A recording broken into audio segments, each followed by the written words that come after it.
Since his assumption of office, there have been a number of alleged scandals under the Akufo-Addo government. Notable ones are the Bost contaminated fuel scandal, the 2.25 billion bond saga, the Kelny GVG saga, and the Australia visa scandal. Corruption, according to analysts, destabilizes society. It is for this reason that the NDC on Monday launched what it calls the corruption tracker.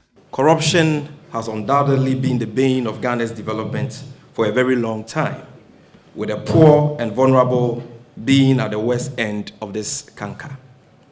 As a responsible opposition with the responsibility of keeping government on its toes, the NDC is today embarking on a corruption tracker series to track the status of the countless cases of corruption we have witnessed under the Akufo-Addo government in the last 3.5 years.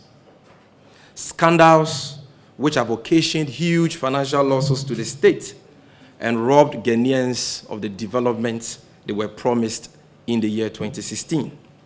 At the inauguration of the newly constructed Tema Motorway interchange on Friday, June 5, President Akufo-Addo took a swipe at his predecessor John Mahama over the latter's claims that he delivered unprecedented infrastructure whilst in office. The president suggested that the said infrastructure only existed in the NDC's Green Book. The National Democratic Congress, in response, said President Akufo-Addo's comments are inaccurate. Former Deputy Communications Minister Felix Kwachie spoke at the same press conference. There are only two possible explanations for the consistent falsehood of the president on the matter.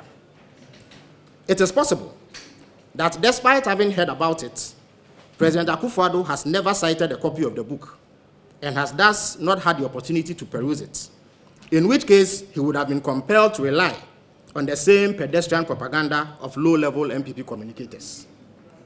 This would not be a far-fetched theory, in view of the several times he has displayed a total lack of attention to detail and faced embarrassment when multiple plagiarized speeches have been thrust before him to read. We all recollect how the same cavalier approach to governance and his lack of attention to detail led to his approval of the most inflated contract in the history of Ghana, the Amerid Ovation deal, only for it to be withdrawn and for us to be told by sources with knowledge of the matter that he had been misled into granting executive approval for sale. Former President Mahama has indicated that his government will not discontinue the payment of allowances to trainee teachers and nurses should he win the 2020 election. The issue of allowances for trainees was a major campaign mantra prior to the 2016 general elections. The then NDC government in 2014 scrapped allowances of trainee teachers and nurses despite intense pressure on the government to rescind such decision. Former Deputy Communications Minister Felix Kwachie explains President Mahama's current position.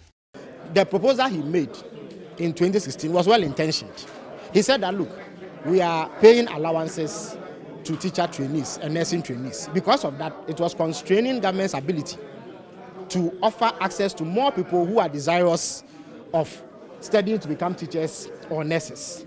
So in lieu of paying allowances, which limited the number of people that you could enroll into these institutions, he was going to replace it with the Students' Loan Trust Scheme, which actually offered opportunity for the amounts involved to actually be increased to reflect the specific course that these students were undertaking.